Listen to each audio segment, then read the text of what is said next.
রবের সাথে বান্দার সম্পর্কটা এমনই হবে, রব যেমন চায়। এটাকে বলা হয় রেদা বিল কাদা। আল্লাহ যা ফয়সালা করেন, আল্লাহ যা বলেন, আমরা যারা তার গোলাম, আমাদের দায়িত্ব হলো তার ফয়সালায় একমত হওয়া। যদি ভালো লাগে তাও, যদি ভালো না লাগে তাও। আর যারা আল্লাহর সাথে একমত হয়ে যায়, আল্লাহ নিজে তার উপর সন্তুষ্ট হয়ে যায়। সেটা যত কষ্টকর হোক, যত কঠিন হোক, আপনি বলবেন ওকে ওকে ওকে, ইয়েস ইয়েস ইয়েস, এর বাহিরে কথা নাই।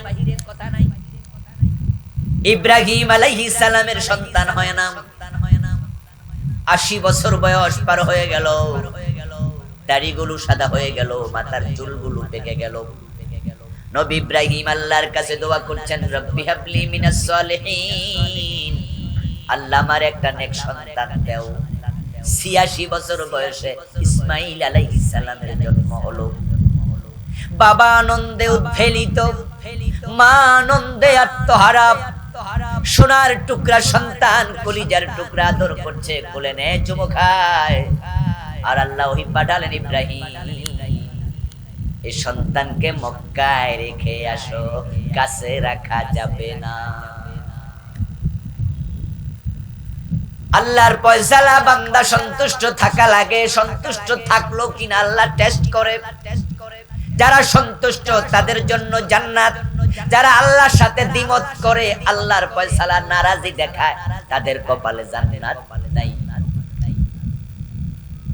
ইব্রাহিম আলাইহিস সালাম আল্লাহকে কোনো প্রশ্ন করেন নাই, সাথে সাথে বউরে বললেন, বাচ্চাকে কোলে নাও, চলো তোমাদেরকে রেখে আসবো, চলো আমার সাথে। কোথায় যাবে জানে না। আল্লাহ জিবরিলকে পাঠায়া বললেন, জিবরিল তুমি সামনে সামনে চলো, ইব্রাহিম তোমাকে অনুসরণ করবে। আর ইব্রাহিমকে ওই করলেন, জিবরিল যেখানে রাখতে বলে সন্তানকে সেখানে রেখে এসো। জানেও না কোথায়, জানেও না কোথায়। সিরিয়া থেকে তিনি বেরিয়ে গেলেন। একবারে জিবরিলের দেখানো পথে চলতে চলতে চলে গেলেন মক্কার ফারান নামক উপত্যকায়।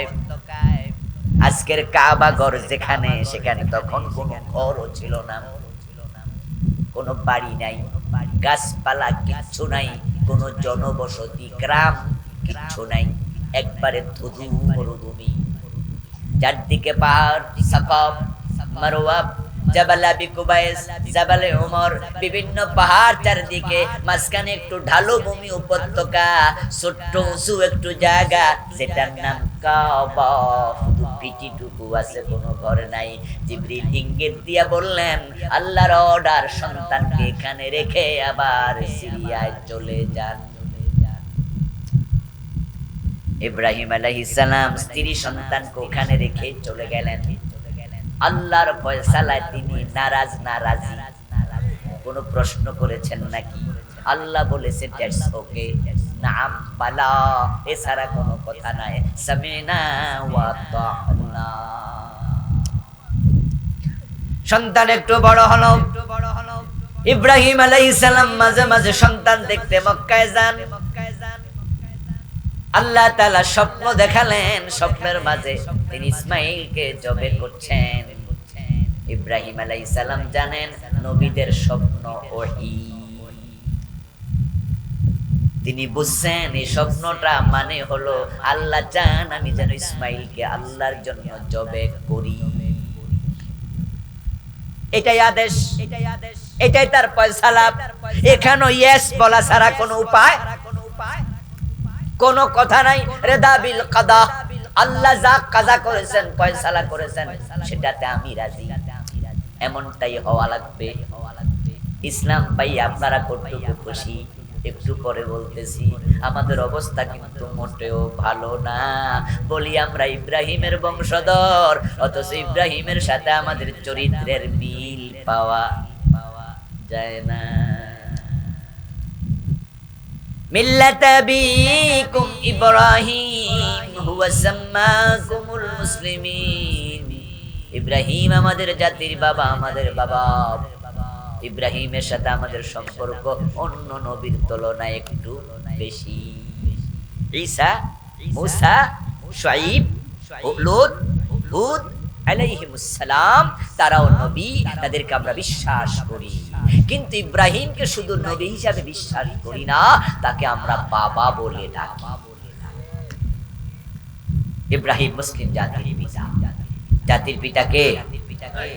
বলেন না, জাতির পিতা কে? ইব্রাহিম আলাইহিস সালাম। কিন্তু আমাদেরকে আরেকজন কান্দে সাফাই দিছে, ঠিক না? ওরে বাবা রে বাবা, মুখে ফেনা তুল্লা লাগে। সম্মান করতে বাধ্য করা ভালো নয়, জোর করে কিছু হয় না। এই যে জাতির ঘাড়ে আরেকজনকে তোমরা চাপিয়ে দিয়েছো, তার রেজাল্ট তোমরা 5 তারিখে পেয়েছো। মানুষ মূর্তিগুলার গলার মাঝে রশি লাগায়া টেনে মাটিতে উপরে ফেলেছে। জোর করে সম্মান আদায় করে বাড়াবাড়ির রেজাল্ট ভালো হয় না। সীমা লঙ্ঘনকে আল্লাহ পছন্দ করে না। জিয়াউর রহমান আপনার কাছে উনি অনেক বড়, আপনি তাকে বলেন নেতা, আদর্শ, কিন্তু আমার কাছে তিনি তা নন। আমার কাছে তিনি একজন সফল, একজন সৎ রাষ্ট্রপ্রধান, কিন্তু আদর্শ নয়। আমার আদর্শ মুহাম্মদুর রাসূলুল্লাহ। বঙ্গবন্ধু শেখ মুজিবুর রহমান আপনার কাছে জাতির পিতা হতে পারে, আমার কাছে ইব্রাহিম জাতির পিতা। আপনারটা আমার উপর চাপিয়ে দেন। আপনি যা ভাবেন আমি তো একটু ভিন্ন মত রাখতে পারি না? এটাই তো গণতন্ত্র। যারা জাতীয় পার্টি করে তারা ইরশাদকে পল্লী বন্ধু বলে, তার সম্মান করে, করুক। আমি সেটা নাও তো, কিন্তু তাকে আমার ঘাড়ে চাপিয়ে, কোন কারণে? আল্লামা সাঈদীকে আমি ভালোবাসি, আপনি ভালো নাও তো বাসতে পারেন, কিন্তু তাই বলে কি আমি কি সাঈদীকে আপনার ঘাড়ে চাপিয়ে দেব? এটা কি ঠিক? কিন্তু আমরা চাপাচাপি করেছি, বেশি করে ফেলেছি। করতে করতে মনে হয় যেন দেবতার আসনে বসিয়ে দিতে। কোথায় নিয়ে গেছে? রেজাল্ট কি দাঁড়ালো? বিস্মিত হয়ে দেখলাম যে মানুষ সে মূর্তির মাথার উপর উঠে প্রস্রাব করে দিচ্ছে। কেন এমনটা হবে? এমনটা তো হওয়ার কথা। আমার দোস্ত ইব্রাহিম আলাইহিস সালাম স্বপ্নে দেখলেন সন্তান জবে করছেন। উনি সন্তানকে জবে হওয়ার জন্য প্রস্তুত করছেন। বলছেন ইন্নী আরা ফিল মানামি আন্নী আযবাহু ওয়ানজুর মাযা তারা। ও আমার কলিজার টুকরা ইসমাইল, আমি স্বপ্ন দেখেছি তোমাকে জবে করছি, তুমি কি বলতে চাও বলো। ছেলে বুঝে আমার বাবা নবী, নবীর স্বপ্ন ওহী, এর মানে আমাকে জবে করতে আদেশ করেছেন কে? যেমন বাবা তেমন আছে। সাথে সাথে ইসমাইল আলাইহিস সালাম বললেন ইয়া বাতি ফাআল মা তুমার সাতাজিদুনি ইনশাআল্লাহু মিনাস সাবিরিন। ও আমার বাবা, আল্লাহ যা বলেছেন আপনি পালন করুন, আমি জবে হতে রাজি। আশা করা যায় ধৈর্যশীলদের একজন আমাকে আপনি পাবেন, আমি অধৈর্য হব না। রিদা বিল কদা, আমার রবের ফয়সালায় আমিও সন্তুষ্ট, আমি জবে হতে রাজি আছি। আল্লাহ যা বলে যা করে তাতে দ্বিমত করা যায় না। ইব্রাহিম জবে করতে রাজি, ছেলে জবে হতে রাজি, দুজন আল্লাহর সিদ্ধান্তে খুশি। এখন ইসলামকে ধর্ম হিসাবে পেয়ে আমাদের খুশি হওয়া দরকার আছে না? আল্লাহ কয় আমি খুশি, রাদিতু লাকুমুল ইসলাম দীনা। সিদ্ধান্ত যত কঠিন হোক আপনি একমত হয়ে যান, রেজাল্টটা খুব ভালো হবে, খুব ভালো হবে। ইব্রাহিম আলাইহিস সালাম আল্লাহর সব পরীক্ষায় যখন 100তে 100 নাম্বার পেলেন, আল্লাহ তাআলা ইব্রাহিম নবীকে বলছেন এবার ইন্নী জাইলুকা লিন্নাসি ইমামা। ইব্রাহিম, আমি তোমার উপরে এত খুশি, আমি তোমাকে মানুষের নেতা বানাইয়া দিছি। ইব্রাহিমকে আল্লাহ এতটা পুরস্কৃত করলেন যে হাসরের ময়দানে আল্লাহ তাআলা জান্নাতি পোশাক সবার আগে নবী ইব্রাহিমকে পরাবেন। রাসূলুল্লাহ সাল্লাল্লাহু আলাইহি ওয়াসাল্লাম বলেছেন যে সব মানুষ উলঙ্গ উঠবে। ইউশারুন নাস ইয়াউমাল কিয়ামাতি হুফাতান ওয়া উরাতান ওয়া গুরলা, মানুষ উঠবে খালি গায়ে খালি পায়ে, খতনাবিহীন, কারো গায়ে পোশাক থাকবে না। আমি নবী মুহাম্মাদেরও না, সবাই আমরা পোশাকবিহীন। আল্লাহ এক নম্বরে জান্নাতের পোশাক ইব্রাহিমকে পরাইয়া তারপর আমি নবী মুহাম্মদকে পরাবে। সুবহানাল্লাহ। ইন্নী জাইলুকা লিন-নাসি ইমামা। ও দোস্ত, আল্লাহর উপর খুশি থাকেন, আল্লাহ খুশি হয়ে যাবে। মাঝে মাঝে আমাদের কষ্ট হয়, ইসলাম মানতে কষ্ট হয়। ইসলাম বলছে সুদ খাইও না। এখন আমি যদি সুদ এতদিন তো খাইতাম, এখন যদি এটা বন্ধ করে দেই তাহলে কি আগের মতো এত আরামে থাকা যাবে? কারণ যারা লাখ দশেক টাকা সুদে লাগাই রাখছে এলাকায়, এরা কিন্তু ঠ্যাঙের উপরে ঠ্যাং তুলা খায়। ওই 10 লাখ টাকা যা আসে এতে বাজার খরচা পরিবার সুন্দর চলে যায়।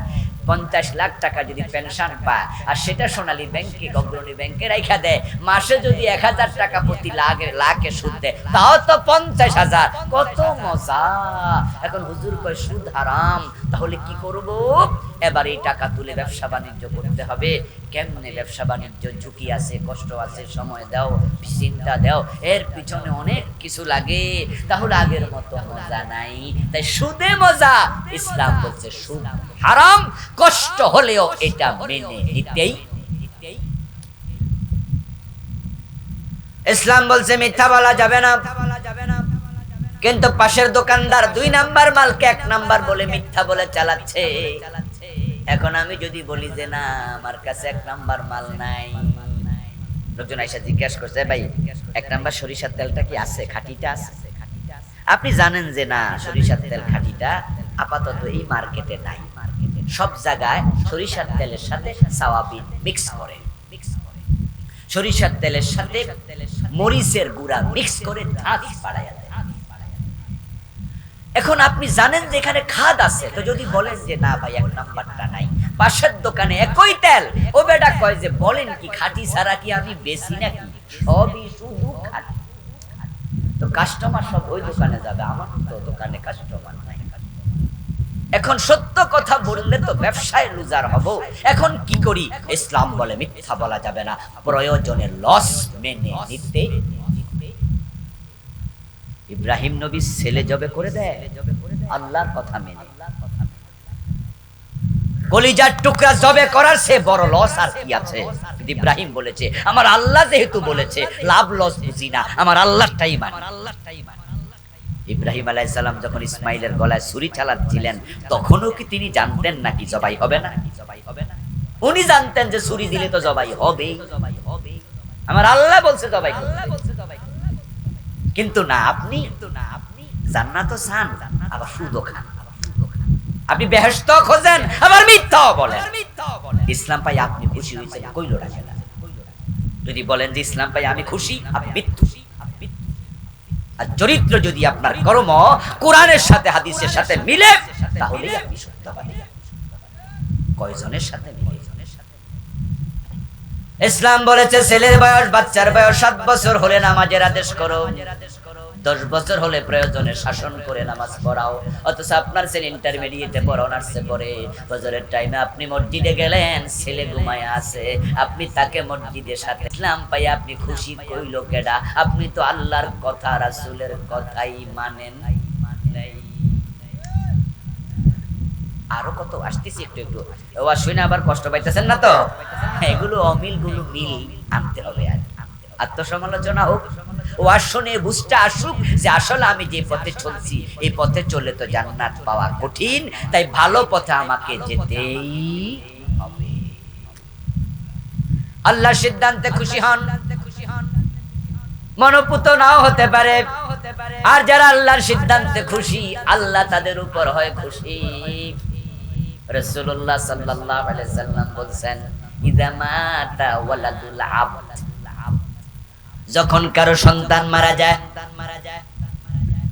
তখন ফেরেশতাকে আল্লাহ তাআলা তার জান হাজির করার পরে প্রশ্ন করে মাযা ক্বালা আবদি আকাবাতুম সামরাতা ফুয়াদিহি আকাবাতুম ওয়ালাদা আবদি। ফেরেশতা জান যখন কবজ করে আল্লাহ জিজ্ঞাসা করে আমার বান্দার সন্তানকে কেড়ে এনেছো, তার কলিজার টুকরা ছিঁড়ে এনেছো। গাছের ফল যেমন ছিঁড়ে নিয়ে যায়, মায়ের কোল থেকে সন্তান এভাবে কেড়ে নিয়ে যায়। মা সন্তান কোলে নিয়ে বসে আছে, প্রচন্ড জ্বর, অসুস্থ। মা তার সন্তানকে কপাল ধরছে, চুমু খাচ্ছে, এর মাঝে দেখে সন্তানের নড়াচড়া বন্ধ হয়ে গেল। তার জান কবজ কে করলো? আজরাইল, আল্লাহর হুকুমে। মা জানে আজরাইল কাজটা এইমাত্র করেছে, মালাকুল মউত এটা করেছে। আল্লাহর জন্য প্রশ্ন করে মাযা ক্বালা আবদি, আমার বান্দা মৃত্যুর পর তার সন্তানের কি বলেছে একটু শুনি।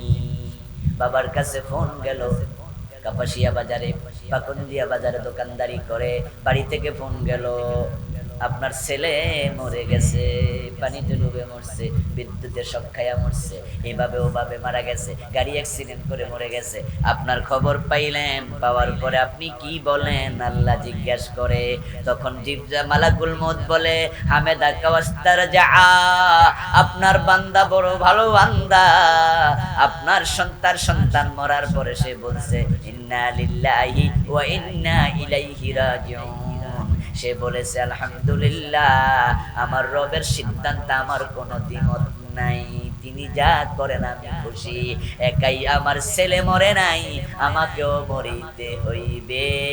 আল্লাহ বলে ইন্না লিল্লাহ যদি পড়ে আমি আল্লাহর সিদ্ধান্তে নারাজ না হইয়া খুশি থাকে, ইবনু লাহু বাইতান ফিল জান্নাহ ওয়াসাম্মুহু বাইতাল হাম, আমি আল্লাহ তার উপর খুশি, তার জন্য জান্নাতে একটা বাড়ি বানাও, বাড়ির দরজায় লিখো এটা প্রশংসার বাড়ি। এত বড় লস হওয়ার পরে আল্লাহর সিদ্ধান্তে খুশি কয়জনে থাকতে পারে? কয়জন ইন্না লিল্লাহ করে, কয়জন আলহামদুলিল্লাহ করে? খুব কম। আমরা লস হলে আল্লাহরে দায়ী করতে শুরু করে দিই, আল্লাহর দোষ দিতে শুরু করি, তাকদীর আল্লাহর দোষ। নিজে পাইলে নিজে আল্লাহর কথা ভুলে যায়। ছেলে এসএসসি পরীক্ষায় আপনার দাখিল পরীক্ষায় প্লাস পাইছে, গোল্ডেন জিপিএ পাইছে, লোকজন জিজ্ঞাসা করে তুমি এত চমৎকার রেজাল্ট কেমনে করলা? তখন মা বাবা ছেলে মেয়ে সবাই বলতে থাকে যেই লেখাপড়া করছি। মা বলে বাবা বলে ফোলা সারা রাত পড়ছে, 3টা টিচার রাইখা পড়াইছে। পরের বছর যখন ইন্টারমিডিয়েটের রেজাল্ট খারাপ, এবার জিগাইলে কয় তাকদীর খারাপ। তাহলে তাকদীর যে লিখছে হের দোষ, খারাপ হয়েছে। গতবার যে রেজাল্ট ভালো, তাকদীর ওলার কথা মনেই নাই, নিজে যা করছে সব। ভালো করলে আমি, আর খারাপ করলে আল্লাহর দোষ। আমাদের দেশের মানুষ অকৃতজ্ঞ। এই জন্য দেখবেন যারা বিয়ের ঘটকালি করে, যারা বিয়ের ঘটকালি করে, ঘটকালি তো বোঝেন নাকি? কি আপনাদের এলাকায় কি রাবরি, রাহবার? ও আচ্ছা, রাহবার, রাহবরি করে, ঘটকালি করে। এই শব্দ তো আমি আর জানতাম না, রাহবরি আজকে শুনলাম, এলেম হইলো একটু। রাহবরি করে, বিয়ের ব্যাপারে ঘটকালি করে। যদি ভালো মাইয়া পা তাহলে আমার পোলার কোফাল, এরপর আমার যে ছেলে যোগ্য, ঘটকের কোনো নামই নাই, কিন্তু বউ খারাপ হলে কই বেড়া আমাদের গজব করে। বুঝছেন? খারাপ হইলে ঘটকের দোষ, আর ভালো হইলে ফোলার কোফাল। ছেলের যোগ্যতা, এত অকৃতজ্ঞ হওয়া ভালো না। আল্লাহ অকৃতজ্ঞকে পছন্দ। আল্লাহ তাআলা বলছে ইয়া আইয়ুহাল্লাযীনা আমানু দুখুলু ফিস-সিলমি কাফা, একটি পরিপূর্ণ ধর্ম দিলাম, ইসলাম। এটা দিয়ে আমি খুশি। এখন তোমরা যারা ইসলাম পাইছো তোমরাও খুশি হয়ে যাও। আর ইসলাম পাইয়া খুশি তার প্রমাণ হবে তখন জীবনের সব জায়গায় ইসলাম মানতে রাজি থাকবেন যখন। এই ভাইয়েরা একটু কথা বলেন তো আমার সাথে দয়া করে, ইসলাম পাই আপনারা খুশি না বেজার? খুশি। ইসলামের সর ধরে হাত কাটার আইন আছে না নাই? 53 বছরের কয়দিন কাটছেন? তো খুশি হইলে কাটলেন না কেন?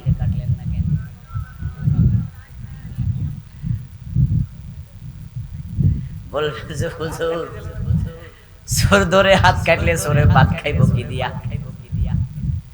আর চোর ধরে হাত কাটতে গেলে তো আমাদের অনেক নেতার হাত থাকবে না,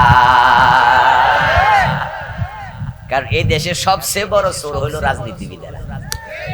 ওখানে চুরি করে না এমন নেতা আছে সংখ্যায় খুব।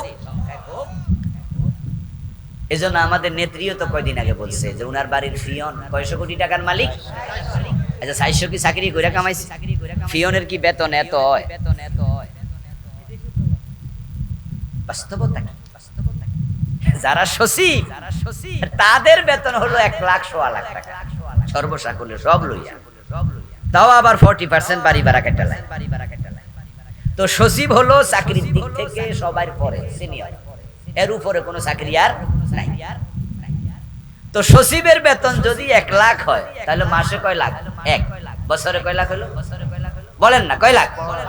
তো 5 বছরে 60 লাখ। এইভাবে হিসাব করতে যান, 400 কোটি কি বাড়ির কাছে? হিসাব কোন? আর এ তো ফিয়ন, এ তো সচিব না, তো টাকা ভাইলো কই? আমার দোস্ত 1000 কোটি টাকার মালিক, 100 কোটি টাকার মালিক, এদেশে চাকরি করে পুলিশের কনস্টেবল, পুলিশের ওসি, কানাডায় বাড়ি বানাইছে এমন ঘটনাও। এই যে আমাদের বেনজির একটা ছিল না, আসলেও বেনজির, কোন নজির আর নাই। বেমেসাল বেনজির, এর আমেরিকায় বাড়ি যে কয় ডজন আছে কন্যা কুলাইতে পারবে। আমার দোস্ত বেতন পায় কত, কিন্তু আমেরিকায় বাড়ি, কানাডায় বেগম পাড়া বানাইছে দেশের নেতারা, এদেশের চাকরিওয়ালারা। টাকা কোথায় পেল? টাকা আপনার দেশের টাকা। 100 কোটি টাকা যদি কোনো রাস্তায় বাজেট হয়, শুরুতেই বড় পিসার 5%, 5 কোটি হে একাই পায়। 100 কোটি আমি 5% কইছি, কেডা জানি কারো বেশি ফেস লাগায় বইয়ে ধরেন না ভাই, 5 কোটি জায়গায় নাই, 10% হলো 10 কোটি জায়গায়। 10 কোটি টাকা আপনি বাড়ির কাছের কথা ওবে ট্যাক্স সিগনেচারে নেই। এরপর অমুকে নেয় তমুকে নেয়, নিতে নিতে যখন দেখে যিনি কন্ট্রাক্টর, আমি দিতে দিতে 30% শেষ, রইল আর 70 কোটি। তাহলে তারা যদি খাইতে পারে আমি দোষ করছি কি?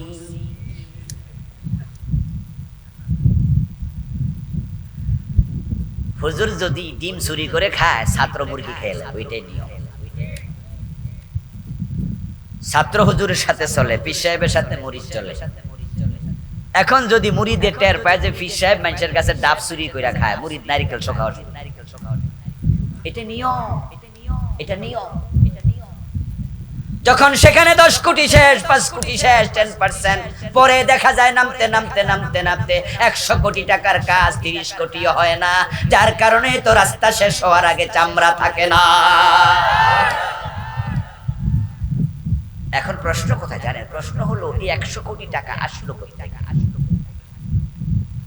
এই 100 কোটি টাকা হলো আপনার ট্যাক্স, আপনার ভ্যাট, আমাদের টাকা। এই যে আপনাদের কাপাসিয়া পার হয়ে আইছি, ওখানে একটা সেতু আছে, আমার প্রাইভেট কারে 25 টাকা টোল নিছে। যমুনা ব্রিজে 500 টাকা নেয়। নতুন যেটা হয়েছে পদ্মা 750 টাকা নেয়, এটা ছোট্ট প্রাইভেট কার। আর ট্রাক 3000 5000। একদিনে কত হাজার গাড়ি যায়, কত কোটি টাকা ওঠে একদিনে। সবগুলো টাকা পাবলিকের না। আপনার মোবাইলে যদি আপনি 100 টাকা ঢুকান, জায়গায় 15 টাকা যোগ হবে, 85 টাকা। 15 টাকা সাথে সাথে ব্যাট হিসাবে। আপনি 1 লক্ষ টাকা কামালেন, সরকারকে দেখাবেন, 15% ট্যাক্স দেবেন, খরচে 15% ভ্যাট দেবেন, 15 15 30। 100 টাকা কামাইলে সরকার 30 টাকা নিয়ে যায়, এভাবে সরকারের ব্যাংকে জমা হতে হতে হতে তখন সেখান থেকে 100 কোটি টাকার বাজেট হলো আপনার পাকুন্দিয়া রাস্তা, কাজ হলো 30 কোটি, সেখান থেকে 70 কোটি খাইলো এই চোরগুলা। ওদের হাত কেন কাটবেন না? কেন কাটবেন না? যারা চোরের হাত কাটার পক্ষে না, বুঝতে হবে তারাও চোরের সহযোগী। আমরা ইসলাম পাইয়া খুশি আলহামদুলিল্লাহ। এই জন্য আমরা বলি চোরের হাত কাটার আইন করিতেই হবে। এখন আপনারা তো 53 বছর এমন সরকার বানাইছেন, এমন লোকদেরকে এমপি বানান, মন্ত্রী বানান, যারা সংবিধান এই পর্যন্ত 17 বার চেঞ্জ করেছে, তাদের সুবিধা মতো করছে, কিন্তু চোর ধরে যে জেলে দেয় এটা চেঞ্জ করে হাত কাটার আইন তারা করে না। কারণ তারা জানে এটা করলে চুরি বন্ধ হবে, আর চুরি বন্ধ হলে তারা খাবে কি? আর আমরা বলি আমরা প্রয়োজন উপাস থাকবো, হালাল খেয়ে বাঁচবো, ওমরের মতো ওসমানের মতো দেশ চালাবো, চুরি ডাকাতি হতে দেব না। কিন্তু এই ইসলাম ওয়ালাদেরকে আপনাদের পছন্দ না, আপনারা ঘুরে ফিরে ওদের কাছে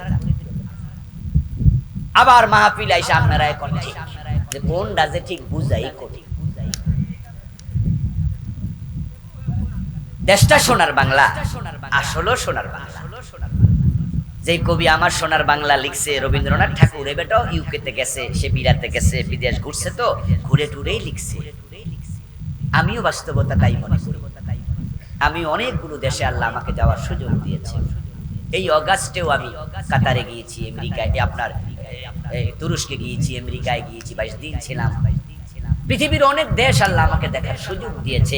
আমি দেখেছি যে আসলে আমার দেশের মাটি সোনার মতোই। এই দেশটা গরিব থাকার কথা না। আমেরিকায় গিয়ে দেখেছি ওখানকার লোকেরা শীতকালে বলে হুজুর 3 মাস 4 মাস আমরা বরফে ঢাকা থাকি। 2021 একবার গেলাম, মাত্র 10 দিন ছিলাম আমেরিকায়, শীতকাল ছিল। 2-3 দিন পরেই আমার নাকের ভিতরে রক্ত জমে গেল শীতের কারণে, টান দিয়ে দেখি ব্লাড। আমি আমার বাঙালি এক ভাইকে বললাম যে ভাই এত ঠান্ডা, আমার তো রক্ত বের হচ্ছে।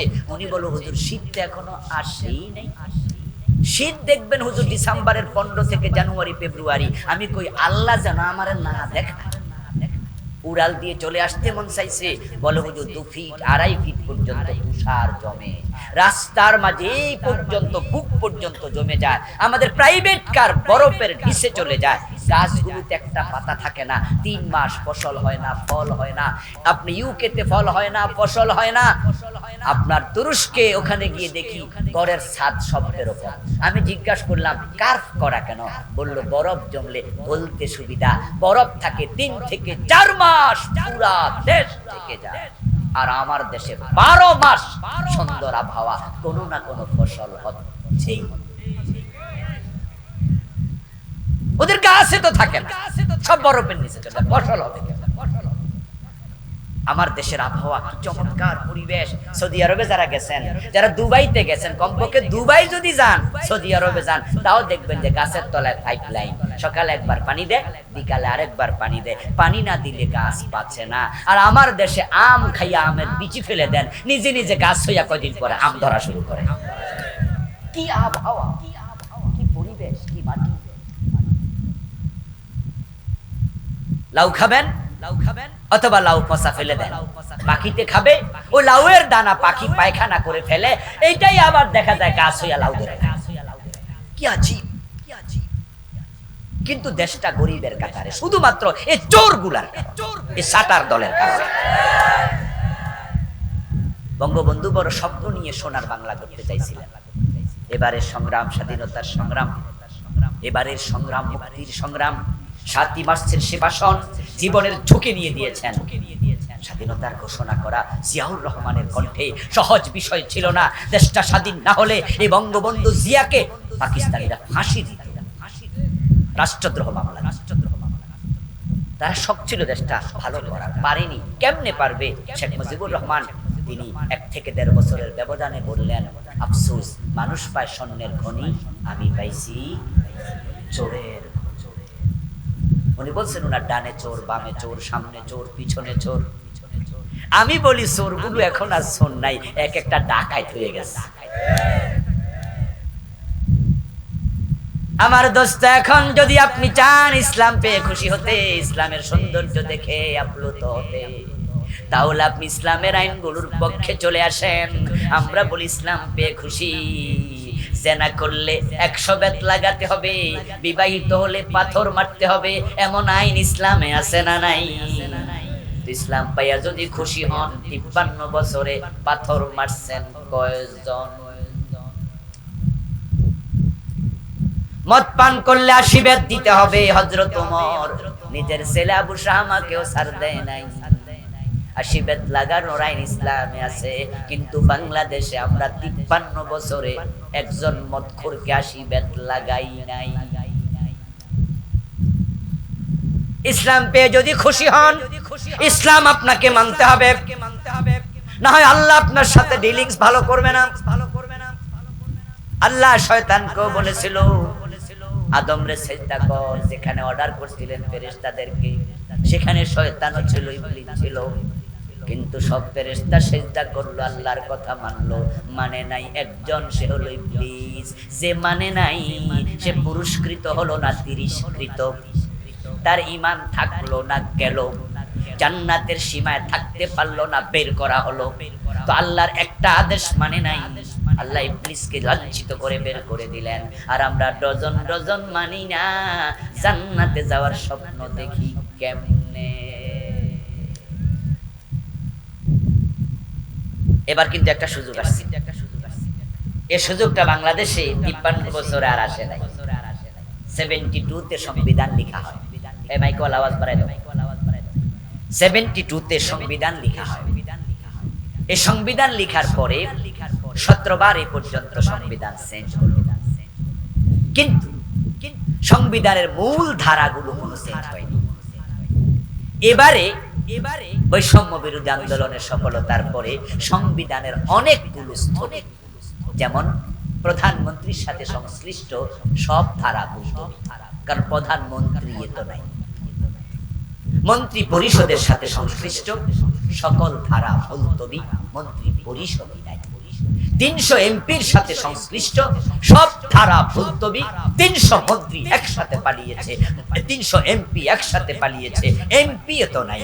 এভাবে অনেক ধারা মুলতবি হয়ে গেছে। শুধু আমরা যদি মুসলমানেরা মাথা উঁচু করে বলতে পারি, বাকিগুলা মুলতবি করে দাও। ডক্টর কামালের লেখা ধর্মনিরপেক্ষ সংবিধান লাগবে না, কোরআনকে সংবিধান বানাতে হবে। সুযোগে বাড়াচ্ছে, শুরু করুন, কথা বলুন, বলতেই হবে। ইসলামকে পাকঘর থেকে সংসদ করো। প্রিয় নবীজি বলেছেন, দ্বীন আল ইসলাম ইয়াদু ওয়ালা ইউতা। আল্লাহর নবী মুহাম্মদ সাল্লাল্লাহু আলাইহি ওয়াসাল্লাম বলেন, ইসলাম যারা সংবিধান এই পর্যন্ত 17 বার চেঞ্জ করেছে, তাদের সুবিধা মতো করছে, কিন্তু চোর ধরে যে জেলে দেয়, এটা চেঞ্জ করে হাত কাটার আইন তারা করে না। কারণ তারা জানে এটা করলে চুরি বন্ধ হবে, আর চুরি বন্ধ হলে তারা খাবে কি? আর আমরা বলি আমরা প্রয়োজন উপাস থাকবো, হালাল খেয়ে বাঁচবো, ওমরের মতো ওসমানের মতো দেশ চালাবো, চুরি ডাকাতি হতে দেব না। কিন্তু এই ইসলাম ওয়ালাদেরকে আপনাদের পছন্দ না, আপনারা ঘুরে ফিরে ওদের কাছে আবার মাহফিল আইসা আপনারা এখন ঠিক যে কোনটা যে ঠিক বুঝাই কঠিন। দেশটা সোনার বাংলা, আসলে সোনার বাংলা। যে কবি আমার সোনার বাংলা লিখছে রবীন্দ্রনাথ ঠাকুর, এ বেটাও ইউকেতে গেছে, সে বিরাতে গেছে, বিদেশ ঘুরছে, তো ঘুরে টুরেই লিখছে। আমিও বাস্তবতা তাই মনে করি। আমি অনেকগুলো দেশে আল্লাহ আমাকে যাওয়ার সুযোগ দিয়েছে। এই অগাস্টেও আমি কাতারে গিয়েছি, আমেরিকায়, আপনার তুরস্কে গিয়েছি, আমেরিকায় গিয়েছি, 22 দিন ছিলাম। পৃথিবীর অনেক দেশ আল্লাহ আমাকে দেখার সুযোগ দিয়েছে। আমি দেখেছি যে আসলে আমার দেশের মাটি সোনার মতোই। এই দেশটা গরিব থাকার কথা না। আমেরিকায় গিয়ে দেখেছি ওখানকার লোকেরা শীতকালে বলে, হুজুর 3 মাস 4 মাস আমরা বরফে ঢাকা থাকি। 2021 একবার গেলাম, মাত্র 10 দিন ছিলাম আমেরিকায়, শীতকাল ছিল। 2-3 দিন পরেই আমার নাকের ভিতরে রক্ত জমে গেল শীতের কারণে। টান দিয়ে দেখি ব্লাড। আমি আমার বাঙালি এক ভাইকে বললাম যে ভাই এত ঠান্ডা, আমার তো রক্ত বের হচ্ছে। উনি বলল, হুজুর শীত তো এখনো আসেই নাই। শীত দেখবেন হুজুর ডিসেম্বরের 15 থেকে জানুয়ারি ফেব্রুয়ারি। আমি কই আল্লাহ জানা আমার না দেখা। উড়াল দিয়ে চলে আসতে মন চাইছে। বলে হুজুর 2 ফিট 2.5 ফিট পর্যন্ত তুষার জমে, রাস্তার মাঝে এই পর্যন্ত বুক পর্যন্ত জমে যায়। আমাদের প্রাইভেট কার বরফের নিচে চলে যায়। গাছগুলোতে একটা পাতা থাকে না, 3 মাস ফসল হয় না, ফল হয় না। আপনি ইউকেতে ফল হয় না, ফসল হয় না। আপনার তুরস্কে ওখানে গিয়ে দেখি ঘরের ছাদ শব্দের উপর। আমি জিজ্ঞাসা করলাম কার্ভ করা কেন? বলল বরফ জমলে গলতে সুবিধা, বরফ থাকে 3 থেকে 4 মাস পুরা দেশ থেকে যায়।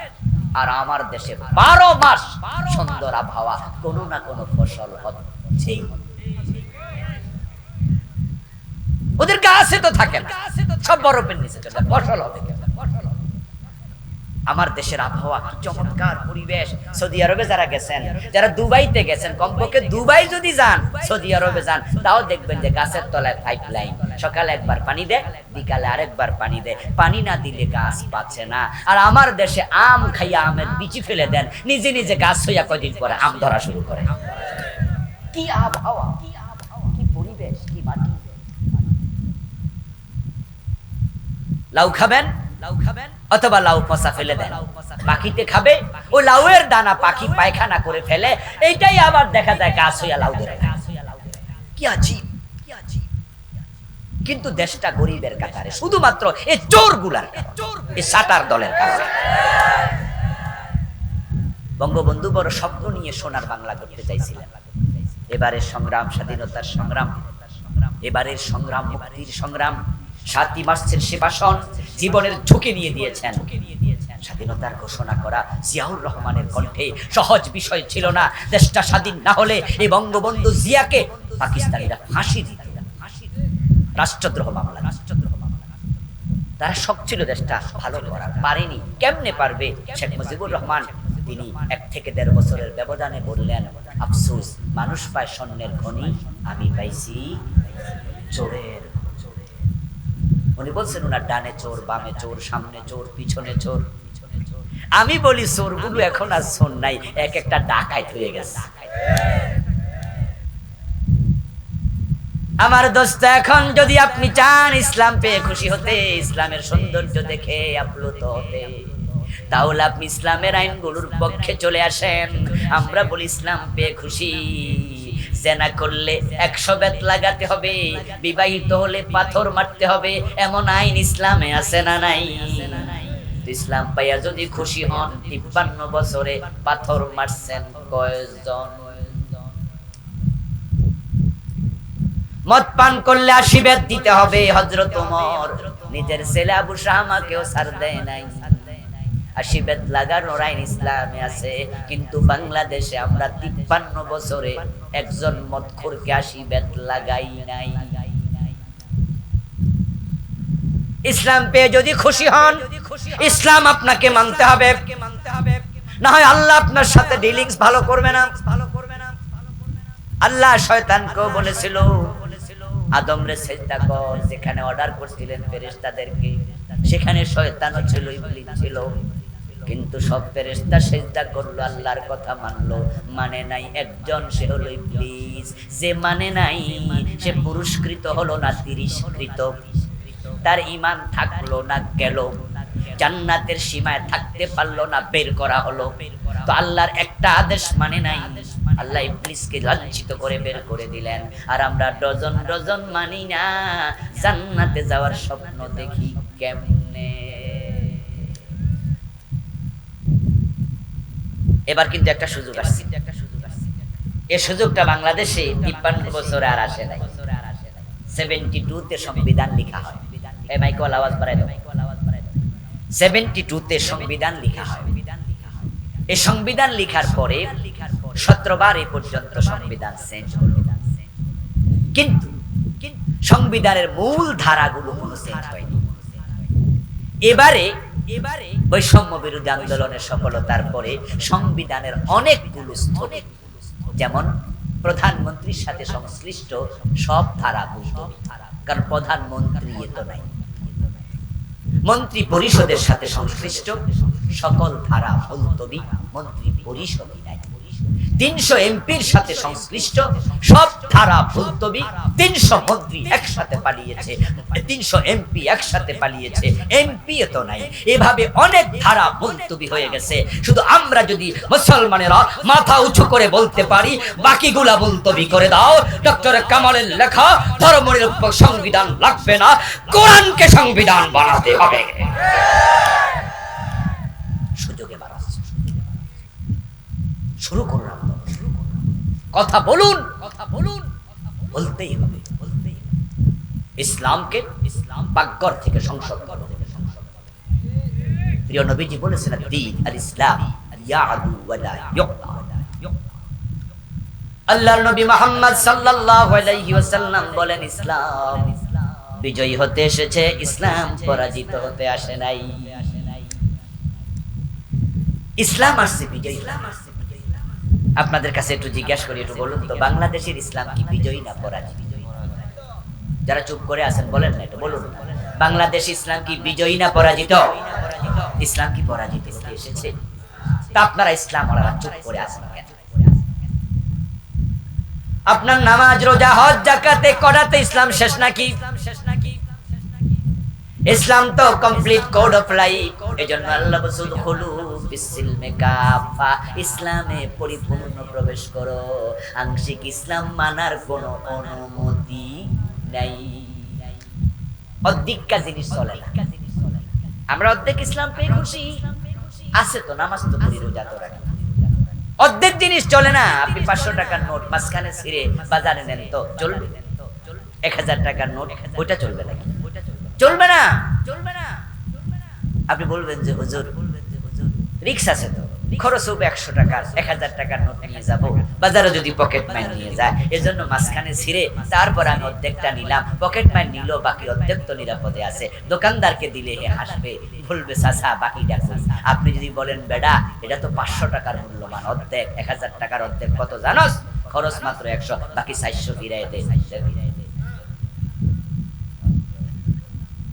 ফজরের নামাজ 2 রাকাত ফরজ, 1 রাকাত পরে বাড়ি চলে যান। 1 রাকাত না পড়ে ওই 1 রাকাতের সওয়াব পাবেন কতটুকু? অর্ধেক আল্লাহ নেয় না। রমাদানে রোজা রাখছেন, 12:30 বাজে ইফতার করে নিলেন, ভাবলেন মনে মনে 6-7 ঘন্টা রাখছি, সওয়াব তো 50% পাইছি। বাস্তবে সওয়াব পাবেন। আল্লাহ অর্ধেক রোজা নেয় না। ওদখুলু বিসমিল্লাহি কাফা, সে আল্লাহ বলে ইসলাম যখন মেনেছ পরিপূর্ণ প্রবেশ করো। আপনাদের এলাকায় যখন মশা বেড়ে যায়, মশা থেকে বাঁচার জন্য মশারি টানানোর একটা নিয়ম বাংলাদেশে আছে। এই এলাকায় আছে? আপনারা মশারি টানান তো? মাঝে মাঝে টানান। আচ্ছা, মশারি যখন টানান আপনি দেহের কোন অংশ মশারির বাহিরে রাখেন? রাখেন না। যদি আপনি মশারির ভিতরে ঢোকেন মশা থেকে বাঁচার জন্য, আর আপনি পা ঢুকালেন, মাথা ঢুকালেন, বডি ঢুকালেন, হাতটা বাহিরে রেখে দিলেন, এলাকার মশারা বেজার না খুশি? মশা বলবে ওটুকু চলে। এবং এলাকার বন্ধু বান্ধবরাও গানে গানে দাওয়াত দেবে, আয় আয় আয় যে আপদ হচ্ছে খাইয়া যা। এবার হাত যদি পায়, হাতের মাঝে হুল বসায়, মশা কামড় দেয়, ম্যালেরিয়ার জীবাণু যদি হাতে ঢোকে, তাহলে বডির সমস্যা আছে না নাই? তো বডি তো মশারির ভিতরে সমস্যা কেন? শুধু হাতে সমস্যা হোক না? এই চিন্তা আমরা কেউ লালন করি না। আমরা বুঝি হাত দিয়ে পুরা দেহ শেষ, ম্যালেরিয়ার জীবাণু ঢুকে যাবে, ডেঙ্গু জ্বর হয়ে যাবে, অসুস্থতা বেড়ে যাবে। তাই আমরা কেউ দেহের কোন অংশ মশারির বাহিরে রাখি না। আমরা পুরাটা ঢুকাইয়া নিজেকে নিরাপদ করি। জাহান্নাম থেকে বাঁচতে চাইলে ইসলামে পুরা ঢোকো, জীবনের কোন অংশ ইসলামের বাহিরে রাখিও না। কিন্তু হতভাগা মুসলিম জাতি, তারা ইসলামের মতো ধর্ম পাইয়া তারা লেনিনের কাছে যায়, কার্ল মার্কসের কাছে যায়, মাও সেতুংয়ের কাছে যায়, জর্জ ওয়াশিংটনের কাছে যায়, মহাত্মা গান্ধীর কাছে যায়, তারা অমুকের কাছে তমুকের কাছে যায়।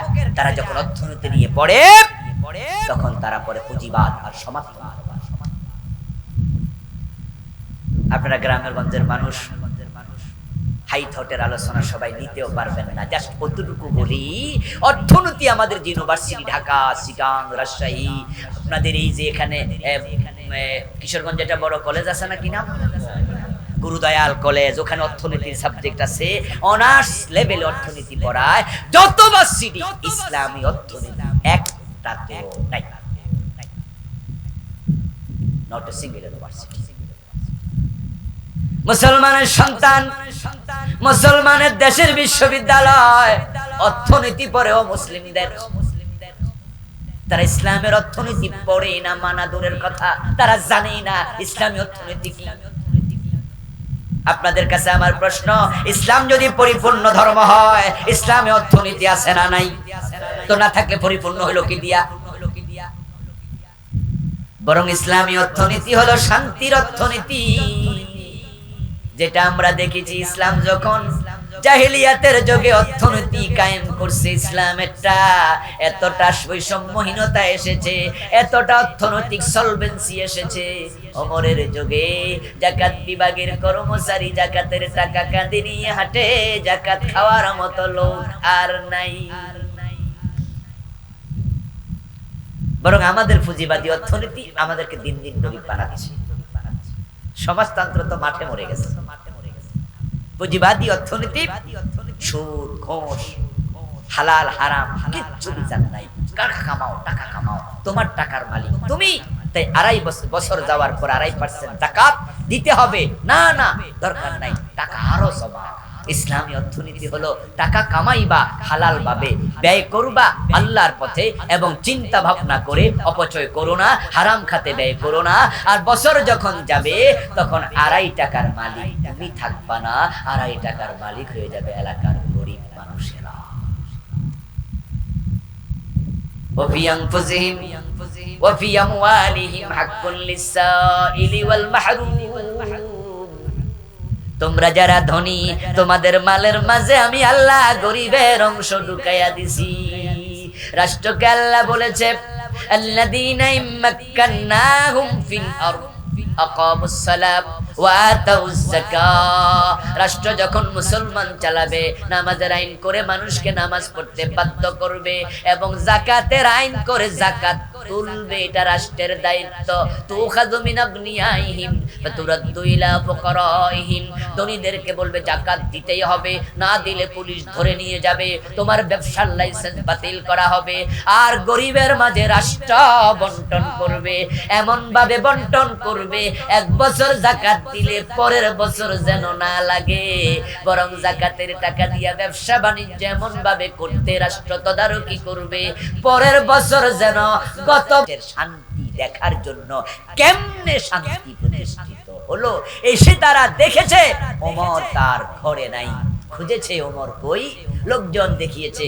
ওমর তো বিচার আচার করার জন্য স্বাভাবিকত উনার অফিসে থাকে, উনার অফিস মসজিদে নববী। তারা ভাবলো নিশ্চয়ই মসজিদে নববী বিশাল আলিশান বিল্ডিং হবে, গিয়ে দেখে খেজুর পাতার চানি। অবাক, এই বুঝি তোমাদের দেশের প্রেসিডেন্টের অফিস? বলে হ্যাঁ, আমাদের মসজিদ, এটাই ইসলামী রাষ্ট্রের অফিস, এটাই গণভবন, এটাই বঙ্গভবন। মসজিদ শুধু নামাজের জায়গা না, আজানের মাঝে আছে হাইয়া আলাস সালাহ। তারপরে কি বলেন বলেন বলেন, এরপরেরটা কি? হ্যাঁ, আমরা তো শুধু নামাজের জায়গা বানাইছি, বরং আমরা লিখে দিয়েছি মসজিদের দুনিয়াবি কথা বলা নিষেধ, হারাম। অথচ ইসলাম বলেছে এটা হাইয়া আলাস সালাহ, এটা নামাজের জন্য আসো, নামাজের পরে হাইয়া আলাল ফালাহ। বাকি সময় এই মসজিদকে কল্যাণমূলক কাজে লাগাও।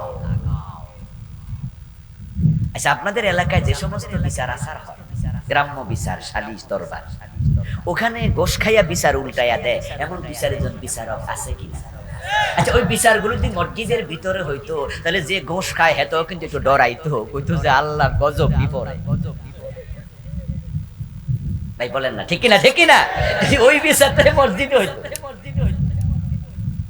তাহলে গোশ খান না বিচারক কিন্তু একটু ডরাইতো, ভয় পাইতো। মসজিদ হাইয়া আলাস সালাম, মসজিদ হাইয়া আলাল ফালাহ, এটা কল্যাণের জায়গা। হযরত ওমর মসজিদে নববীতে বসে অদ্য দুনিয়া চালাইছে। অর্ধ পৃথিবী করেছো শাসন, ধুলার তখ্তে বসে খেজুর পাতার প্রাসাদ তোমার বারে বারে গেছে খসে। লোকের অবাক হয়, এইটা বুঝি তোমাদের বঙ্গভবন? বঙ্গভবন বলে হ্যাঁ। আচ্ছা বুঝলাম, তো তোমাদের প্রেসিডেন্ট ওমর কোথায়?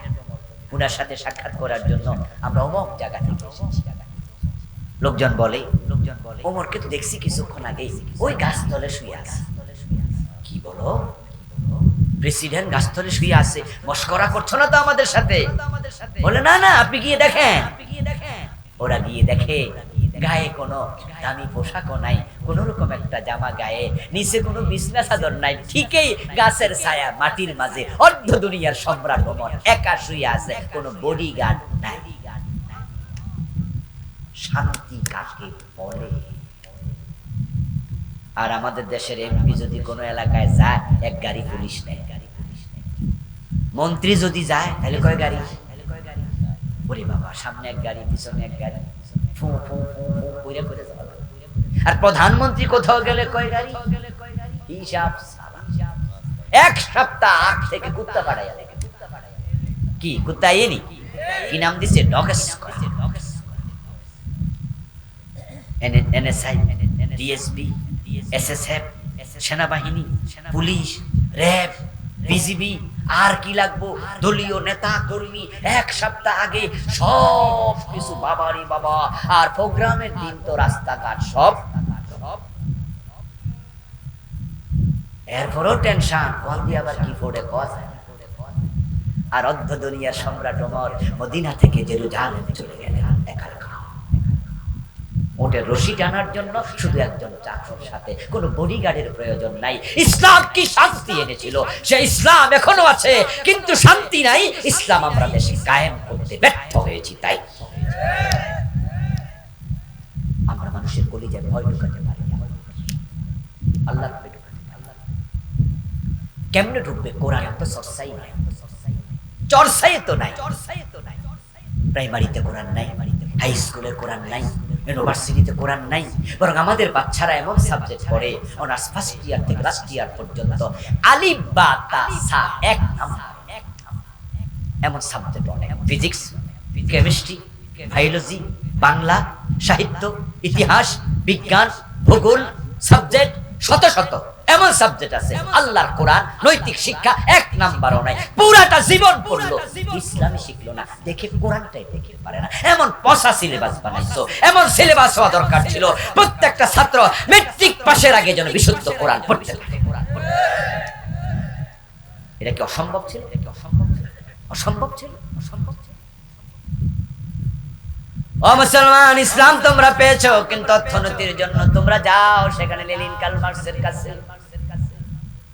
তোমরা যাও পুঁজিবাদীদের কাছে। রাজনীতির জন্য তোমরা যাও অমুক তমুকের কাছে। নবী মুহাম্মদকে তোমার পছন্দ হয় না, তাই তুমি রাজনৈতিক নেতা আরেকজন রে বানায়া বসে আছো। নবী মুহাম্মদ দুনিয়ার সবচেয়ে সেরা রাজনীতিবিদ, উনার মতো সেরা রাজনীতিবিদ পৃথিবীতে একজন নাই।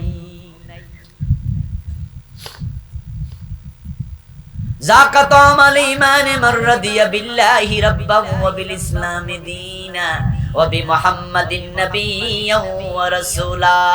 ইসলামের স্বাদ সেই পাবে, ঈমানের স্বাদ সেই পাবে যে আল্লাহকে রব হিসেবে পাইয়া খুশি, ইসলামকে দ্বীন হিসেবে পাইয়া খুশি, নবী মুহাম্মদকে রাসূল হিসেবে, নেতা হিসেবে পেয়ে খুশি। আচ্ছা আপনারা বলুন তো, রাসূল থাকতে আর কোন নেতা দরকার আছে? অন্য সব নেতাকে আমরা রাসূলকে দিয়ে যাচাই করব। রাসূলের সাথে চরিত্র মিলবে না, আমরা তাকে নেতা মানি না। এখনো আলহামদুলিল্লাহ মসজিদের ইমাম যখন আমরা নেই, তখন আমরা দেখি তার দাড়ি আছে কিনা, আমরা দেখি সে টাকনোর নিচে কাপড় পরে কিনা, আমরা দেখি তার তেলাওয়াত বিশুদ্ধ। উনি যখন নামাজ পড়ে 2 রাকাত, আমরা তখন দেখি সুন্নাহ মোতাবেক পড়ে কিনা, ইমামের বউ পর্দা করে কিনা। ইমাম মানি নেতা। মসজিদ তো ছোট, এখানে 20 হাত, ওখানে 20 হাত, এদিকে 50 হাত, ওদিকে 50 হাত, মাত্র 50 হাত 100 হাত। মসজিদের নেতা বানাতে রাসূলের সাথে যদি মিলাতে হয়, পুরা থানা, পুরা উপজেলার এমপি বানানোর সময়, নেতা বানানোর সময় রাসূলের সাথে মিলানো দরকার আছে না নাই?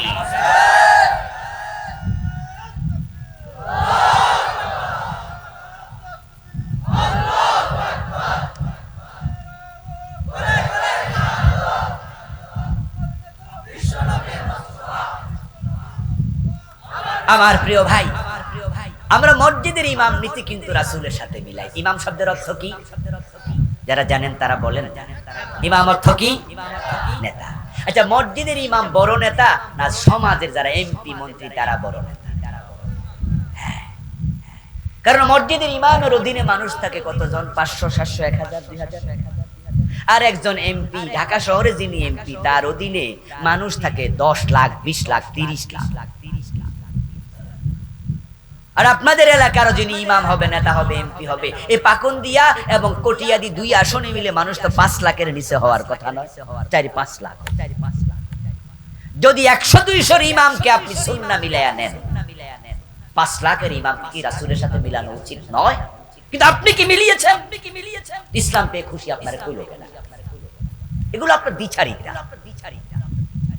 বরং মুসলমান মা বাবার ঘরে জন্ম নিয়ে আপনি বিপদে পড়ছেন যে ইসলাম মানি না, এটা কোয়ার সুযোগও নাই। এর জন্য বেনামাজিরই জিগাইবেন, এই বেনামাজি যাই হোক না কেন ইসলাম পাইয়া খুশি? হেও কইব হ্যাঁ অনেক খুশি, নামাজ পড়ে না, হেও খুশি। মানে কি ভাইয়া খুশি এই বোঝে না, কি যে বোঝে না এইটাও বোঝে না। ও দোস্ত, মসজিদের যে ইমামকে রাসূলের সুন্নাহর সাথে মিলাইয়া দিলেন বা ইমাম বানা নিলেন। আচ্ছা, আপনারা যারা দাড়ি কামান, মসজিদে জুমার দিন গিয়ে দেখেন আপনার ইমামও দাড়ি কামাইছে, এর পিছনে নামাজ পড়বেন নি? যার দাড়ি নাই হেও পড়বো না, হে কব এ হুজুর চলবো না। তো তোমার যে দাড়ি নাই, কব আমি হইলাম মুসল্লি, আমার চলে, হুজুর বলবে না? বলবে না? আচ্ছা, আপনার ইমাম যদি বিড়ি টানে, আপনি কি তার উপর ভক্তি শ্রদ্ধা রাখিয়া ইমামতিতে রাখবেন? বিড়ি টানুন না, মুসল্লি বিড়ি দিতে যে এইটা চলবো না। রাষ্ট্রের নেতা মদ খায়, মদের ব্যবসা করে, সুদী ব্যাংকের এমডি, সুদী ব্যাংকের মালিক, এমন লোকেরও রাষ্ট্রের নেতা বানায়। অথচ সুদ খেলে 73টা গুনাহ, সবচেয়ে ছোটটা হলো মায়ের সাথে জিনা। ও দোস্ত, আপনার যে মসজিদের ইমাম, উনার কাছে কত টাকা বাজেট আসে? আচ্ছা, মসজিদের ইমাম হুজুরের হাতে কি কোনো বাজেট মাজার আসেনি? কাবিখা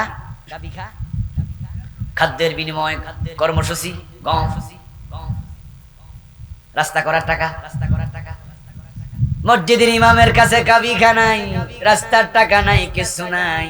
বরং মসজিদে যে দান বাক্সা চালায়, এটা চাবিও ইমামের কাছে নাই, এটাও কেশিয়ারের কাছে। এরপরও ইমাম রে এত যাচাই করেন, রাসূল রে মানেনি, আল্লাহ রে মানেনি, তাকওয়া আসেনি, ইসলাম মানেনি। আর যার হাতে কোটি কোটি টাকার বাজেট, ওর তাকওয়া আছে কিনা যাচাই দরকার আছে না নাই? যেহেতু যাচাই করেন না, না বুঝা নেতা বানান, তাই মানুষ টাকা খাইয়া নেয়। এ কই যা, তোরা যেমন আমি হতে না। সৌদি আরব থেকে আসছে, আসার পথে একটা লম্বা জামা আছে। সৌদি আরবে কিন্তু যারা একবারে মূর্খ, তারাও কিন্তু লম্বা জামা পরে। ওই দেশি যারা জন্মগত ভাবে সৌদি আরবে জুব্বা, এটা ওদের রাষ্ট্রীয় পোশাক, ওরা পরে একবারে মাড়ি পর্যন্ত পরে। 4-5টা আইটা গেলে এলাকা ঝাড়ু দেয়া লাগে না। এখন বাংলাদেশে এক লোক চাকরি করতে যায়, হেও এখানে ওদেরকে দেখে দেখে জুব্বা পরে। মূর্খ মানুষ চাকরি করতে গেছে, দেশে আসতে জুব্বা। এখন বাংলাদেশে আইসো ওই জুব্বা গাদ দিয়া বাজারে গেছে, তো টুপি মাথায় দিয়া জুব্বা গাদ দিয়া যখন গেছে, এলাকার লোকেরা তো মনে করছে নিশ্চয়ই অনেক বড় হুজুর আইছে। এখন মাগরিবের নামাজের টাইমে সামনে তাকাইয়া দিছে, হুজুর ইমাম আমনেও। হে বলতেছে না না না, এইসব আমার দিও না। বলেন কি, এত বড় হুজুর হইব না, কেডা হইব? এখন প্রথম রাকাতে কুল আউযু বিরাব্বিন নাস পড়ে গেছে। প্রথম রাকাতে কুল আউযু বিরাব্বিন নাস পড়া ভাবে, তাইলে পরের রাকাতে পড়মু সূরা তো নিচে আল্লাহ। বাঙ্গা জায়গা দিয়া ফলান ছাড়া উপায় নাই। এমন লোকদেরকে আমরা ইমাম বানায়া দেই, সে যাচাই নাই, বাছাই নাই, শুধুমাত্র অমুক দল দিছে, ওই দল দিছে, তাই আপনার নেতা হয়ে গেছে। বড় কুত্তা থাকলে বুঝি ইমাম হওয়া যায়। আপনার দল দিছে তো, এই ভাই দলের কাছে বিবেক বন্ধক কেন দেন? আমিও একটা দল সাপোর্ট করি, কিন্তু যদি আমার এলাকায় আমার দল এমন কাউকে দেয় যার ব্যাপারে আমি অসন্তুষ্ট, শরিয়ার সমস্যা আছে, আমি বলবো তোকে ভোট না দিয়া ভোট বসানো ভালো, বসায়া দেব তোকে। বিবেকের দায়বদ্ধতা থাকে। ইসলামের মতো সুন্দর ধর্ম পৃথিবীতে কি আর আছে? কল্পনা করতে পারবেন না। এই ধর্ম, আমাদের দিন কত সুন্দর, প্রতিটা অঙ্গ সুন্দর। গোলাপ ফুলের চেয়ে আরো বেশি সুন্দর। গোলাপ ফুল তো দেখেছেন? পাপড়ির দিকে তাকালে চোখ জুড়ে যায়, কি সুন্দর পাপড়ি। নাকের কাছে আনলে মন জুড়ে যায়, কি মৌ মৌ গন্ধ। চাপ দিলে আতর বের হয়। প্রতিটা অঙ্গ সুন্দর, কিন্তু সে গোলাপ যদি কলির ভিতরে থাকে তাহলে দেখতেও সুন্দর না, গন্ধ থাকে না, চাপলে আতর বের হয় না। যদি তুমি সৌন্দর্য দেখতে চাও, তার সুগন্ধ পেতে চাও, আতর বের করতে চাও, তাহলে গোলাপকে ফুটতে দাও। ইসলামের সৌন্দর্য শুনেছেন, চোখে দেখেননি। দেখতে যদি চান, ইসলামকে, কোরআনকে মসজিদ থেকে সংসদ পর্যন্ত নিয়ে যাও। সমাজে কায়েম, ওমরের যুগের মতো মানুষ দেখতে আসবে। ইসলামের পুরা সৌন্দর্য আমেরিকা তারা নিয়ে গেছে, ইউরোপের তারা নিয়ে গেছে। আমরা মুসলিম কিন্তু ইসলাম মানি না, তারা অমুসলিম, তারা ইসলাম, তাই তারা শান্তিতে আছে, আমরাও শান্তিতে। আমি বারাক ওবামার বাড়িতে গিয়েছিলাম, আমেরিকার সাবেক দুইবারের প্রেসিডেন্ট। ওনার বাড়ি হলো জর্জ ওয়াশিংটন সিটি, জর্জ ওয়াশিংটনের নাম। তার বাড়ি রাস্তার পাশে। তা আমাকে যে ড্রাইভার বাঙালি ছিল, তিনি যাওয়ার পথে বললেন যে হুজুর সামনেই বারাক ওবামার বাড়ি। আমি বললাম দারুণ তো, দাঁড়াবেন একটু দেখবো। গিয়ে দেখি 2.5 তলা একটা বাড়ি। আমি আশ্চর্য হলাম, আমেরিকার দুইবার 8 বছরের প্রেসিডেন্ট। যে দেশে বাঙালি, যারা শ্রমিকের চাকরি করে, তারাও 5 লাখ টাকা মাসে কামানো কোনো ব্যাপার না। আর ওই দেশের 8 বছরের প্রেসিডেন্ট 2.5 তলা বাড়ি, কিরে বলে। তখন আমার উনি বলল, এই দেশের প্রেসিডেন্ট কি আমাদের দেশের মতো নাকি যে সামনে পাইলে চুরি করবো? সরকারি বেতন যায়, আসছে বেশি কামাই কোথায় যায়? ইসলামে তাই ছিল, হারাম খাওয়া যাবে না, হালা 1000 কোটি টাকা খাওয়া যাবে না, হারাম। ইসলামের সৌন্দর্য আমেরিকা নিয়েছে। চুরি করে না, মিথ্যা বলে না। আমরা তো পানি খেয়ে এই যে বোতল, পানি খাওয়ার পরে আমরা এটা রাস্তায় ফেলে, কলা খাওয়ার পরে কলা শিল্কা রাস্তায় ফেলে দেই। আপনি ইউরোপে যান, আমেরিকায় যান, অনেক দেশে দেখবেন যে তারা কোনো ময়লা রাস্তায় ফেলবে না। পরিচ্ছন্নতার শিক্ষা ইসলাম দিয়েছে। সবার আগে বলেছে পরিচ্ছন্নতা ঈমানের অংশ, পবিত্রতা ঈমানের অংশ। ঘুম থেকে উঠে কি আমরা বাসি মুখে চা খাই, বাসি মুখে খানা শুরু করি, নাকি ওযু করি? কথা বলে না কেন? আমাদের অভ্যাস কি? সকালবেলা ঘুম থেকে উঠে খানা শুরু করেন, আমরা ওযু করি। ইসলাম আমাদের শিখিয়েছে পবিত্রতা। ইসলাম যারা মানে না, তারা তাদের বিছনায় চা খায়। এটার নাম কি জানি দিয়েছে? Yes, bed. জানে দেখি অনেকে, মানে মুখে যা আছে ময়লা টয়লা তা লইয়া খাইলে চোখ মুছতে, এটার নাম দিয়েছে বেড। আর আমার ইসলাম বলেছে ঘুম থেকে উঠবে, মুখ ধো, হাত ধো, মাথা মাসে করো, পা ধো, ওযু করো, নামাজ পড়ো। পবিত্রতা ইসলাম শিখিয়েছে। আর আমরা যত নোংরামি করি, ইসলাম শিখিয়েছে ওজনে কম দিও না, মালে ভেজাল দিও না, মানুষকে ধোঁকা দিও না। নবীজি মুহাম্মদ বলেছে, মান খাদা ফালাইসা মিন্না, যে মানুষকে ধোঁকা দেয় সে আমার উম্মত থাকে না। অথচ এই উম্মত সবচেয়ে বড় ধোঁকাবাজি করছে। মাথায় টুপি, গায়ে পাঞ্জাবি, মুখে দাড়ি, গাই গরু বিক্রি করতে বাজারে নেবে, ওলান ফুলাইয়া মোটা করে, গরুর বাছুরকে 3 দিন খাইতে দেয় না। পাবলিক দেখবে অনেক দুধ, আসলে কি এত দুধ? ধোঁকাবাজি। ইসলাম তারা বোঝে, তারাই সব করে না। অমুসলিমরা অনেকেই ইউরোপে, আমেরিকাতে তারা মিথ্যা কথা বলে যে ব্যবসা করে, এটা বুঝেই না। আর আমরা বলি মিথ্যা সারা নাকি ব্যবসায়ী হয় না। ইসলাম পেয়ে খুশি, এই কথাটাই আমার আজকের আলোচনা। যদি আপনি খুশি, এটাই সত্য হয়, তাহলে পরিপূর্ণ ইসলামে ঢুকুন। আপনার স্ত্রীকে পর্দায় রাখুন। নিজের যুবতী মেয়ে বোরকা ছাড়া কলেজে, ইউনিভার্সিটি যেতে দেবেন না। নিজে নামাজ পড়বেন, সন্তানকে পড়তে বাধ্য। আমার ঘরে খাবে বেনামাজি, নামাজ পড়ো। আমার টাকায় পড়বে, বেপরদা স্কুলে যাবে, মাথার চুল খোলে হবে না, বোরকা পরবে। আমি পারবো না তোমাদের জন্য অনেক বেশি খাবার আনতে, হালাল টাকা, শুটকি হবে, ছোট মাছ খাবে, কম খেয়ে থাকবে, 3 বেলা নয় 2 বেলা খাবে, কুড়ে ঘরে থাকবে, গাড়িতে লোকাল বাসে চলে ইউনিভার্সিটি যাবে, বাজারও কিনে দিতে পারবো না, প্রাইভেট কার হবে না, মোটরসাইকেল হবে না, হালাল একতেপা করুন, আল্লাহ দুনিয়া আখিরাত কল্যাণ দিয়ে 2 হাত ভরপুর করে দেবে, দুনিয়ার জীবন কেটে যাবে, মরার সময় ফেরেশতা সালাম দিতে দিতে আল্লাহ জান্নাত পর্যন্ত পৌঁছে দেবে। এজন্য আসুন ইসলামকে আমরা লালন করি, ইসলামকে জীবনে ধারণ করি, ইসলামকে জীবনের বটম থেকে টপ লেভেল পর্যন্ত, পাকঘর থেকে সংসদ ভবন পর্যন্ত, ব্যক্তি জীবন থেকে আন্তর্জাতিক বলয় পর্যন্ত সব জায়গায় সাথে করে নিয়ে যাব। কোথাও হীনমন্যতায় ভুগবো না। আমরা যখন বিদেশে যাই তখন মাথার টুপি খুলে যাই না, গায়ের পাঞ্জাবিও খুলে যাই না, এই লম্বাটা গায়ে দিয়ে, লম্বাটা গায়ে। আমাকে দেখে কেউ বলবে হুজুর, বলুক না হুজুর, আমার কি আসে যায়, আমার ইসলাম আমাকে এটাই বলেছে, এভাবেই সাজে, এভাবেই সাজে। নরেন্দ্র মোদী এই দেশে আসার সময় যদি সে তার যেই দাড়ি ছিল দাড়ি কামিয়ে আসেনি, হিন্দুত্বের পরিচয় নিয়ে এসেছে। মনমোহন সিং যখন বাংলাদেশে এসেছে হাতের বালা খুলে আসেনি, শিখের পরিচয় নিয়ে এসেছে। আমেরিকার প্রেসিডেন্ট আসার সময় সে খ্রিস্টানের পরিচয় রেখে আসেনি, তার মতো পরিচয় দিয়ে সে এসেছে। আমার মুসলিম দেশের প্রেসিডেন্ট, প্রধানমন্ত্রী, নেতারা বাহিরে যাওয়ার সময় টুপি মাথায় দিয়ে কেউ যাবে নাকি? বলবে কি বলো, আমার যদি বোঝা আমি মুসলিম, আমি হুজুর, মানুষ বলবে কি তোমার রাসূলের মাথায় কি টুপি ছিল না? এজন্য আসলে ইসলামকে ধারণ করুন, লালন করুন, মুসলিম হয়ে গর্ববোধ করুন।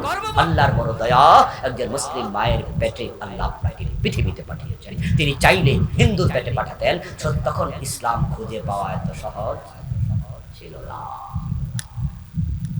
আল্লাহ তাআলা আমাদের সকলকে পূর্ণাঙ্গ ইসলামকে জীবন অনুসরণ করে জীবন সাজানোর তৌফিক দান করুন, বলি আমিন।